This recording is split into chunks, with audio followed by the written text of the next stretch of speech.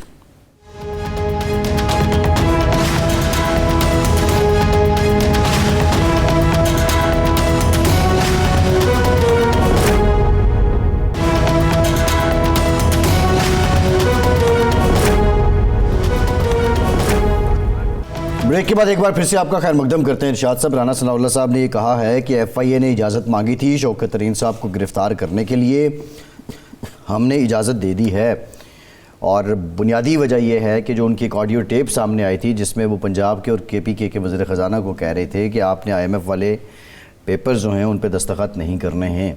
شوکت ترین کی گرفتاری سے اور یہ الزام کتنا بھاری بھرکم ہے، اور نون لیگ کی جو انتقامی سیاست کی روایت رہی ہے وہ اتنی بھونڈی کیوں ہو چکی ہے کہ ایسے مقدموں میں اب آپ ایک سابق وزیر خزانہ کو اٹھا لیں گے؟ نہیں، دلچسپ بات یہ ہے کہ یہ جب آڈیو ٹیپ آئی تھی اس کے بعد آئی ایم ایف سے معاہدہ ہو گیا، اور مفتاح اسماعیل صاحب نے اور حکومت نے اس پر بڑی خوشیاں منائیں کہ دیکھیں جی یہ رکاوٹ نہیں ڈال پائے اور ہم نے معاہدہ پھر بھی کر لیا، ان کی بات کی کوئی وقت نہیں ہے۔ اب یہ کتنے ماہ پہلے کا واقعہ ہے؟ 6 مہینے کا۔ 6 مہینے کے بعد آپ کو یاد آ گیا کہ اب شوکت ترین کو گرفتار کرنا ہے، یا تو اس وقت گرفتار کرتے نا جی آپ نے رکاوٹ ڈالی ہے۔ وہ معاہدہ ہو گیا، پھر اس معاہدے کو اسحاق ڈار صاحب نے آ کے خود سیبوٹاج کیا۔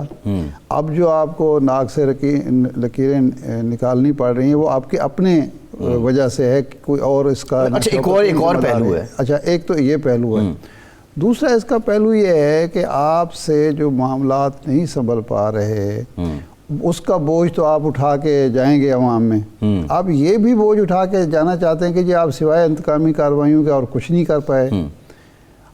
اور یہ میں جب بات کرتا ہوں نا تو بعض دوست کہتے ہیں کہ جی، میں کہتا ہوں کہ بھائی یہ 3 دفعہ 4 دفعہ اقتدار میں آ چکے ہیں، یہ خود انتقامی کارروائیوں کا ان کے اپنے بقول نشانہ بن چکے ہیں۔ عمران خان کے دور میں، یہ پرویز مشرف کے دور میں، اور ایک دوسرے کے دور میں نواز شریف کے دور میں زرداری کے دور میں نواز شریف ایک دوسرے کو نشانہ بنا چکے ہیں۔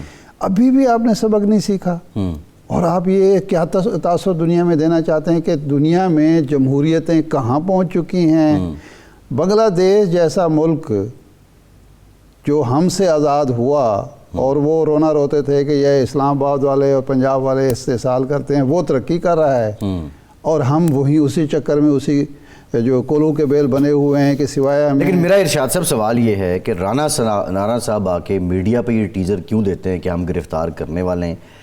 اچھا ایف آئی اے نے وزارت داخلہ سے پہلے کس کی گرفتاری پہ اجازت مانگی ہے؟ نہیں، اس کی منطق کیا ہے؟ پہلے ایف آئی اے جو وزیر داخلہ ہوتا ہوگا کمزور ہوتا ہوگا، اس سے پوچھنے کی ضرورت نہیں ہوتی ہوگی۔ اب رانا صاحب جو ہیں طاقتور آدمی ہیں۔ دوسری بات یہ ہے کہ آپ آگے کہہ رہے ہیں جی ہم نے اجازت دے دیا، ہم گرفتار کریں گے۔ 3 دن سے 72 گھنٹے سے یہ پورا ایک تھیم چل رہا ہے۔ مجھے تو لگتا ہے کہ یہ ترین صاحب کے صرف دوڑیں لگوانا چاہتے ہیں کہ وہ جا کے BBA کروا لیں، اور ہمارے پاس ایک جواب، گرفتار کرنا ہوتا تو کر لیتے، FIA کو باقیوں نے بھی گرفتار یہ کیا تو نا۔ اب رانا صاحب بھی بہتر سمجھا سکتے ہیں، بتا سکتے ہیں، لیکن اس وقت گرفتاری کا مطلب یہ ہوگا کہ آپ ترین صاحب سے پہلے تو آپ لوگ کہتے تھے عمران خان سے خوفزدہ ہیں، الیکشن سے خوفزدہ ہیں، اب پتہ چل رہا ہے کہ ترین صاحب سے بھی خوفزدہ ہیں کہ ترین صاحب جو دوسرے چوتھے پریس کانفرنس کرتے ہیں اس کی وجہ سے آپ کے جو معاشی اہداف ہیں وہ بھی حاصل نہیں ہو پاتے، اور جو اس حوالے سے دعوے ہوتے ہیں اسحاق ڈار صاحب کے، ان کی بھی ہوا اکھڑ جاتی ہے۔ ارشاد صاحب تو مجھے معلوم نہیں ہو رہا ویسے کہ نواز شریف صاحب بڑے تجربہ کار زیرک سیاستدان ہیں، اور جب انہوں نے میثاق جمہوریت کیا تھا تو اس سے یہی اندازہ لگایا گیا تھا کہ انہوں نے سبق سیکھا ہے ماضی سے، لیکن اب وہ بالکل 90 کی سیاست، 90 کی دہائی کی سیاست دوبارہ شروع ہو چکی ہے۔ وہ تو ارشاد صاحب کر رہے ہیں، لیکن میرا ایک سوال ہے ترین صاحب کے کیس میں۔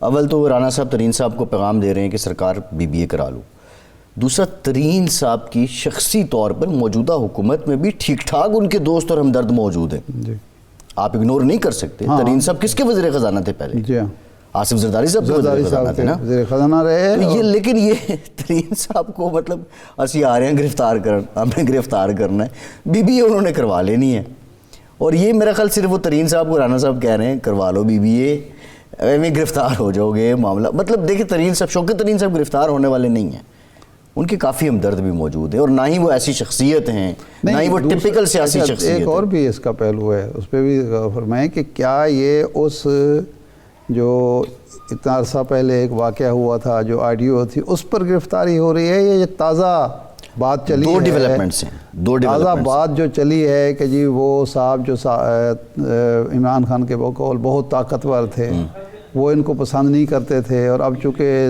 ترین صاحب نے اس کی ایک ریبٹ کیا ہے اور اس کا جواب دیا ہے، تو اس کی سزا نہیں، ایک تو آڈیو ٹیپ کا معاملہ ہے، ایک اور ڈیولپمنٹ ہے آج کی، جو نیب نے جس کیس میں ترین صاحب کو اور راجہ پرویز اشرف صاحب کو بری کر دیا تھا، مطلب نیب کو اس میں عدالت نے بری کر دیا تھا، پروسیکیوشن ناکام ہو گئی تھی، اس میں راجہ پرویز اشرف صاحب اور ترین صاحب کے خلاف نیب ریویو میں جا چکی ہے۔ ماشاءاللہ۔ نہیں، اس کا مطلب ہے ہم راجہ پرویز اشرف صاحب کو بھی ضمانت کرا لینی چاہیے۔ یہ ایسے ہوگا کہ جس طرح اس کیس میں باقی سارے بری ہو گئے تھے، راجہ صاحب اکیلے رہ گئے تھے، اب میرا خیال الٹ ہوگا کہ ترین صاحب اکیلے رہ جائیں گے، راجہ صاحب بری ہو جائیں گے۔ بہرحال قیاس یہ ہے جناب جو وہ ہے نا جی، رموز خسروان خیش، رموز سلطنت خیش خسرواں دانت، کہ جو یہ جو حکومت کے، ریاست کے، سلطنت کے معاملات ہوتے ہیں نا، یہ بادشاہ لوگ ہی جانتے ہیں۔ یہ رانا صاحب بادشاہ ہیں اس وقت، ہمارے بھی، آپ کے بھی، تو وہ بہتر جانتے ہیں کہ کس کو کس وقت گرفتار کرنا ہے، کس وقت بری کرنا ہے۔ بہرحال ہم کیا کہہ سکتے ہیں اس میں؟ اچھا ارشاد صاحب، ایک دوسری طرف اختیار جو ہے وہ استعمال بھی تو ہونا چاہیے نا۔ اچھا، عمران خان صاحب نے آج خراج تحسین پیش کی ہے پاکستان کی عدالتوں کو۔ کل ایک پورا کل تک ایک نیریٹو تھا عدالتیں رات کو کیوں کھلی۔ مریم نواز صاحبہ جو کل اپنے بری ہونے پہ اور دیگر معاملات پہ سلام سلیوٹ خراج تحسین پیش کر رہی تھیں، وہ آج کہہ رہی ہیں کہ عدلیہ عمران خان کو چھوٹ دے رہی ہے، اور پھر آج انہیں ثاقب نثار صاحب بھی یاد آ گئے ہیں۔ یہ صرف ٹیبل ہی ٹرن ہوتا ہے؟ نہیں، صرف ثاقب نثار تو یاد نہیں کیا، انہوں نے ایک MPA کا ذکر کیا، سابق MPA جو نون لیگ سے جن کا PTI سے جن کا تعلق ہے، کہ جی اس کی وجہ سے عدلیہ جو ہے وہ چونکہ کسی کا داماد ہے تو اس کی وجہ سے PTI کو ریلیف مل رہا ہے۔ سبحان اللہ۔ تو الیکشن کے مقابلے میں تو آپ فیصل آباد نہیں گئی تھی، کیمپین آپ نے نہیں کی تھی ان کے خلاف، اس وقت کیا مقصد؟ اب یہ تو ہم نہیں پوچھ سکتے نا۔ لیکن ایک سوال تو ہے نا، آپ پورے 17 حلقوں میں چلی جاتی ہیں اور پھر آپ اس کے بعد ایک صرف آ نہیں جاتی۔ چیمہ صاحب بیچارے جو بگوڑے بھی ہوئے، سر بھی پیٹتے رہے، ہار بھی گئے، خیر نہیں ہے۔ اور ارشاد سے بریک کے بعد مزید کرتے ہیں، ہمارے ساتھ رہیے۔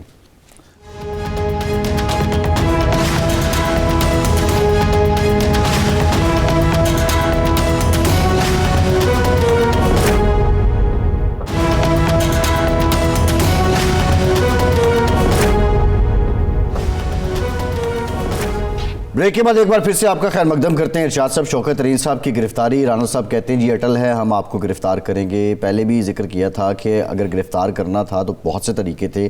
شوکت ترین صاحب کو بار بار بتانے کی کیا ضرورت پڑ رہی ہے کہ ہم آ رہے ہیں، آپ BBA کروا لیں؟ تو بظاہر تو رانا صاحب کی یہی اپروچ لگ رہی ہے. لیکن جو ایک اور بات انہوں نے کی، ملک میں دہشت گردی بھی ہے، معاشی بحران بھی ہے، رانا صاحب یہ کہہ رہے ہیں، لیکن الیکشن کمیشن نے یہ فیصلہ کرنا ہے کہ الیکشن کب ہونے ہیں، اور الیکشن کمیشن اور عدالتیں مل کے اس کا کوئی حل نکالیں. یعنی جو ضمنی الیکشن تو ہو رہے ہیں لیکن صوبوں کے الیکشن قریب میں ہمیں نظر نہیں آ رہے ہیں. شوکت ترین والے معاملے میں بعد میں بات کرتے ہیں. یہ جو دہشت گردی اور معیشت کا ہے، یہ ایک ایسی بھونڈی قسم کی دلیل ہے. پاکستان میں 2008 میں جب الیکشن ہوئے، یہاں دہشت گردی کا یہ عالم تھا کہ بے نظیر بھٹو پر، سابق وزیر اعظم پاکستان پر، آمد کے ساتھ ہی ایک حملہ 18 اکتوبر کو کراچی میں ہوا اور پھر 27 دسمبر کو پنڈی میں ہوا، جس میں وہ جاں بحق ہوئی، شہید ہو گئی. تو پھر تو الیکشن ہونے نہیں چاہیے تھے. 13 میں دہشت گردی نہیں تھی، کتنی کس قدر دہشت گردی تھی. آپ کے ہاں وہ مہران بیس کا واقعہ ہو چکا تھا، GHQ کا واقعہ ہو چکا تھا، اور واقعات ہو چکے تھے. پھر تو الیکشن نہیں ہونے چاہیے تھے. اس الیکشن میں اگر وہ نہ ہوتے تو میاں صاحب وزیر اعظم نہیں بنتے تھے تیسری بار. 17 میں 18 میں جب الیکشن ہوئے ہیں، اس وقت بھی صورتحال کو اتنی اچھی نہیں تھی، پہلے سے بہتر تھی، لیکن اب یہ عجیب و غریب بات ہے. اچھا، پھر معیشت جو ہے آپ نے خراب کی ہے، تباہ کی ہے، یہ حال پہنچایا ہے، تو آپ چاہتے ہیں کہ مزید خراب ہو. او بھائی، یہ بہانے نہ کریں. ابھی میں پڑھ رہا تھا کہ ترکی میں زلزلہ آیا ہے، کتنے ہزار لوگ ہو چکے ہیں شہید، تقریباً 20,000 کے قریب جو ہیں، 24,000 لوگ جو ہیں وہ شہید. اور یہ بڑھ رہا ہے نمبر، اور یہ نمبر بڑھ رہا ہے. مئی میں الیکشن ہونے والے ہیں. اردوان سے پوچھا گیا کہ جی پھر اب تو الیکشن نہیں ہو پائیں گے کیونکہ مئی تو قریب ہے. انہوں نے کہا کیوں الیکشن کیوں نہیں ہوں گے؟ الیکشن تو ہوں گے، الیکشن تو وقت پر ہوں گے. میں آپ کو پہلے ایک دفعہ ذکر کر چکا ہوں کہ جب 2020 میں کرونا عروج پر تھا اور امریکہ میں 10 لاکھ سے زیادہ لوگ جو ہیں وہ جان گنوا چکے تھے اور 1 کروڑ سے زیادہ متاثرین تھے، صدارتی الیکشن ہوئے. تو یہ عجیب و غریب بہانے ہیں اور وہ ہیں. باقی شوکت ترین کمال، میرا خیال ہے اصل میں اب ہم لوگ کہتے تھے نا کہ نیریٹو کوئی دینا چاہیے جی موجودہ حکومت کو. موجودہ حکومت نے ایک نیا نیریٹو دینا شروع کیا ہے کہ ایک معاملے سے توجہ ہٹانے کے لیے گرفتاری کر دو، 2 دن 3 دن شیخ رشید پر میڈیا لگا رہے گا، 2-3 دن مفاد چودھری پر لگا رہے گا، اور اب شوکت ترین کا ہو جائے گا تو آج سے شوکت ترین کی گرفتاری کا معاملہ ہوگا، پھر گرفتار ہوں گے، پھر ضمانت ہوگی، پھر یہ ہوگا. تو کم از کم میڈیا پر جو ہے ایک رونق لگی رہے گی. اور نہیں، پھر یہ آپ سبزی، دال اور آلو کے اور چکن کے ریٹ تو نہیں بتائیں گے نا، یہ تو نہیں بتائیں گے کتنے کنٹینر ایئرپورٹ پہ پھنسے ہوئے ہیں، LC جن کی نہیں کھول رہی، زر مبادلہ کے ذخائر کیا ہیں. تو یہ میرا خیال ہے تھوڑا سا ایک مزاج میں تبدیلی اور نیریٹو ایک نیا نیریٹو دے کے پچھلے جو نیریٹو میڈیا بناتا ہے، عمران خان بناتا ہے، اس کو نجات کی بھی ایک اچھی کوشش ہے. سوری ارشاد صاحب، اب PTI والوں کے منطق مزمل اسلم صاحب فرما رہے تھے کہ یہ شوکت ترین صاحب کو گرفتار کر کے دباؤ میں لانا چاہتے ہیں تاکہ IMF نے، ان کا میرا قیاس ہے کہ IMF نے جو ڈیمانڈ کی ہے کہ آپ عمران خان کو بھی اعتماد میں لیں اور تاکہ وہ اس پہ دستخط کر دیں. یہ تو ادھر رانا صاحب کی نہیں، لیکن مزمل اسلم صاحب نے تو کہا ہے کہ میرا اندازہ ہے، لیکن شاہ محمود قریشی صاحب تو کل کہہ رہے تھے کہ انہوں نے یہ کہا. یہ بات بالکل ٹھیک ہے. شاہ صاحب، پروگرام کا ٹائم ختم ہو گیا. آج کے پروگرام سے اتنا ہی، اجازت دیجیے. کر رہے ہیں